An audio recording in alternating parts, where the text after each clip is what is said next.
السلام علیکم۔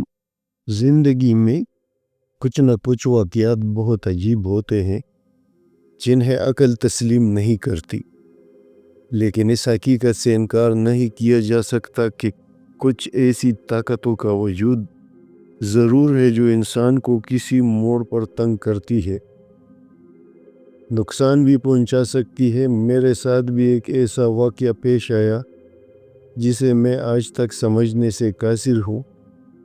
میں میڈیکل کا طالب علم ہوں اور تعلیم کے سلسلے میں اپنے گھر سے دور ایک کالج میں زیر تعلیم ہوں۔ تو اگر چینل پر نئے ہو تو سبسکرائب کیجئے گا، لائک کیجئے گا اور ایک پیارا سا کمنٹ ضرور کیجئے گا۔ اگر آپ کے پاس کوئی ہارر سٹوری ہے تو نیچے ڈسکرپشن میں واٹس ایپ نمبر ہے، آپ اس پہ میرے ساتھ شیئر کر سکتے ہیں۔ مجھے داخلہ لیے کچھ ہی دن ہوئے تھے کہ گھر سے فون موصول ہوا کہ فلاں رشتہ دار کے ہاں شادی ہے، تمہارا جانا ضروری ہے۔ چنانچہ ہاسٹل سے جلد از جلد اس شہر پہنچو۔ میں نے بڑی مشکل سے چھٹی کی درخواست منظور کروائی اور سامان باندھ کر ریلوے اسٹیشن چل پڑا۔ جب میں اسٹیشن پہنچا تو کافی رات ہو چکی تھی۔ وہاں ایک عجیب سا سناٹا پھیلا ہوا تھا۔ بکنگ آفس تک گیا لیکن وہاں بھی کوئی موجود نہیں تھا۔ میں نے سوچا کہ کچھ دیر رک کر انتظار کر لیتا ہوں، کیا پتہ بکنگ کلرک کسی کام سے اپنی سیٹ سے اٹھا ہو۔ 10-20 منٹ گزر گئے لیکن بکنگ کلرک کا کہیں پتہ نہیں تھا۔ حیرانی کی بات یہ تھی کہ اس وقت یہاں اسٹیشن پر کوئی نظر نہیں آ رہا تھا۔ بہرحال میں انتظار کرنے لگا۔ پھر اچانک ریل کی پٹریوں پر کچھ تحریک سی ہوئی اور پھر دور سے ایک ٹرین پلیٹ فارم کی طرف آتی ہوئی نظر آئی۔ دل میں اچانک خیال آیا کہ اس چھوٹے سے اسٹیشن پر ٹرین کتنی دیر رکتی ہوگی۔ یہ کیوں نہ کروں کہ ٹرین میں چڑھ جاتا ہوں، ٹکٹ راستے میں بنوا لوں گا۔ یہ خیال آتے ہی میں جلدی سے اٹھا اور ایک ڈبے میں چڑھ گیا۔ میرے سامان میں میرا ایک بیگ تھا جس میں میرے چند جوڑے کپڑے تھے۔ یہ بیگ میرے کندھے سے لٹکا ہوا تھا۔ بہرحال میں ڈبے کے اندر پہنچ گیا تھا۔ ڈبے کے نیم تاریکی ماحول میں مجھے ایک مرد، ایک عورت اور ایک بچہ نظر آئے تھے۔ مجھے دیکھ کر مرد نے برا سا منہ بنایا تھا، جبکہ عورت سویٹر بننے میں مصروف تھی۔ ہاتھ روک کر مجھے نازیبا اشارے کرنے لگی تھی۔ میں نے مرد سے مخاطب ہوتے ہوئے کہا، اگر آپ کی اجازت ہو تو میں آپ کی بیوی کے ساتھ بیٹھ جاؤں۔ مرد نے بڑی ناگواری سے سر ہلا دیا تھا، جس سے صاف ظاہر ہوتا تھا کہ میں ان کے درمیان بے وقت دخل انداز ہوا ہوں، اور بادر ناخواستہ مجھے یہاں بیٹھنے کی اجازت دی گئی۔ میں ان دونوں کے بیچ پھنس کر بیٹھ گیا۔ مرد نے ایک اخبار نکال کر منہ کے سامنے کر لیا اور اسے پڑھنے کی ناکام کوشش کرنے لگا، جبکہ عورت دوبارہ اپنے کام میں مصروف ہو گئی۔ ابھی مجھے بیٹھے ہوئے 2 منٹ ہی گزرے ہوں گے کہ ٹرین اچانک چل پڑی اور مجھے شدید جھٹکا لگا۔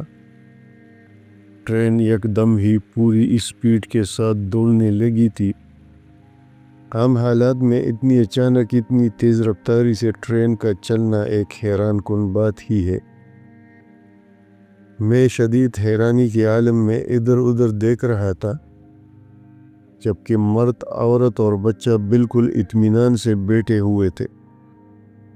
ان کے ہاتھوں میں پکڑی ہوئی چیزیں بھی اپنی جگہ ساکن تھی۔ بہرحال میں بھی اپنی جگہ خاموشی سے بیٹھا رہا۔ پھر بچے نے اپنے سامان میں سے ایک گیم نکالی اور اس سے کھیلنے لگا۔ ماں نے ایک بار پھر ہاتھ روک کر بچے کی طرف دیکھا اور بولی، شانی شانی بیٹا، رکھ دو اسے، کھیلنے دو، کوئی بات نہیں۔ مرد نے کہا اور عورت خاموش ہو گئی۔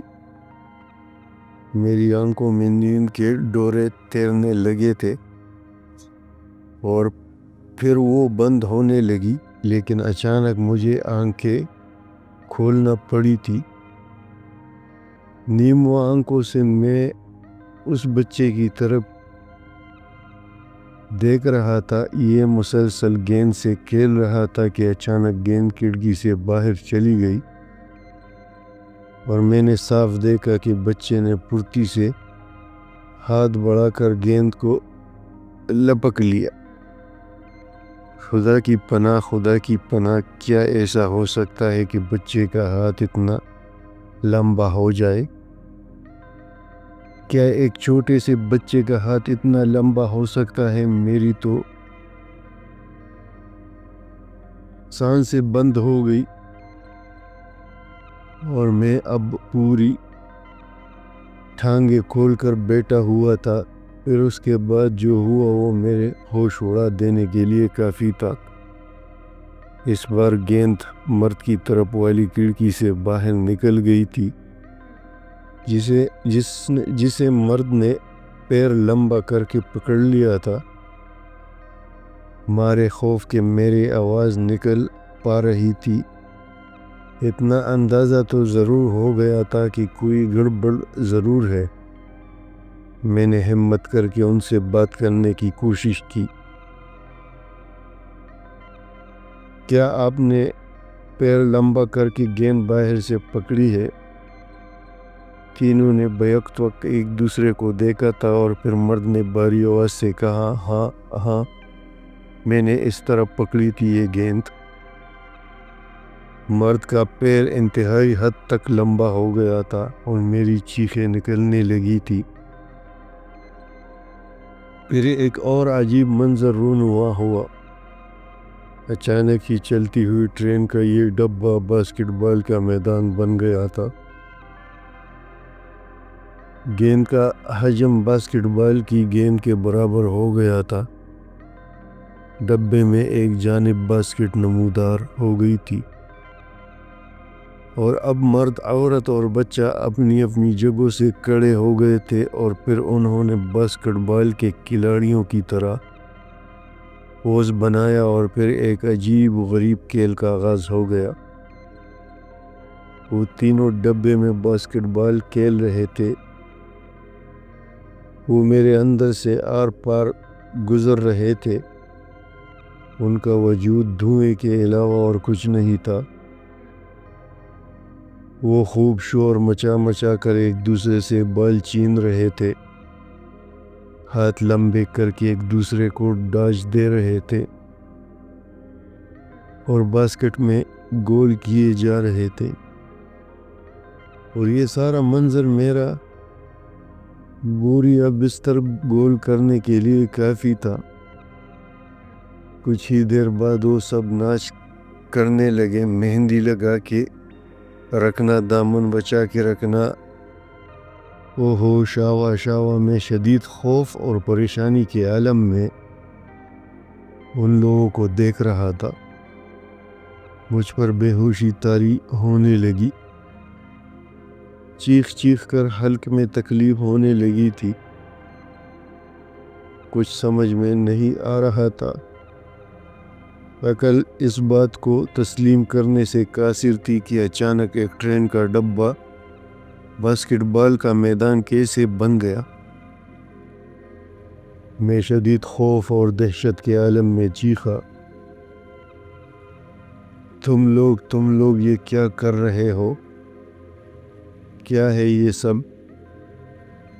اچانک ان تینوں نے پلٹ کر میری طرف دیکھا اور پھر ایک دوسرے کی طرف دیکھا۔ پھر مرد نے مجھ سے کہا، چپ چاپ بیٹھ جاؤ، ہمارے ناچ کو ڈسٹرب نہ کرو۔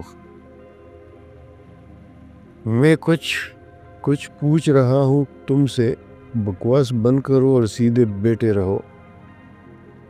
چہرہ چھپا کے رکھنا، دامن بچا کے رکھنا، وہ سب ایک بار پھر ہم آواز ہو کر گانے اور ناچنے لگے۔ کیسے بیٹو سیدھے، میں نے بھی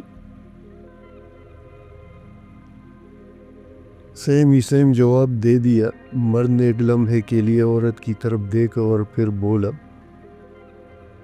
بہت ڈسٹرب کر رہا ہے یہ، ہمارا وقت برباد ہو رہا ہے، ناچ میں بھی مزہ نہیں آ رہا، وہ پہلے اس کا بندوبست کریں۔ وہ تینوں میری طرف بڑھے تھے اور پھر مرد نے میرے دونوں ہاتھ پکڑے، جبکہ عورت اور بچے نے ایک ایک ٹانگ پکڑی اور اس کے بعد مجھے ڈانڈا کرنے لگے۔ میں ایک بار پھر پوری قوت سے چیخنے لگا تھا۔ ڈانڈا کر کے انہوں نے مجھے ایک جانب اچھال دیا تھا، بڑی زور سے گرا تھا، ہاتھ اور پیروں میں گھسٹ لگی تھی، اندازہ ہوتا تھا کہ کسی بہت زیادہ کھردرا یا پتریلا ڈنڈا تھا۔ پھر 3-4 منٹ تک اسی طرح پڑا رہا تھا، اس کے بعد آنکھیں کھولی تو ایک بار پھر مجھ پر حیرانی کا دورہ پڑا تھا۔ میرا وجود پلیٹ فارم کی زمین پر پڑا ہوا تھا۔ میں اپنی جگہ سے اٹھا، کپڑے درست کیے اور پھر پلیٹ فارم کے اندرونی حصے کی طرف بڑھ گیا۔ وہی رات کا وقت تھا اور ماحول پر وہی خاموشی طاری تھی۔ اندر پہنچ کر بلنگ آفس کے سامنے سے گزرا کہ بلنگ کلرک نظر آیا۔ میں بے اختیار اس کی طرف لپکا۔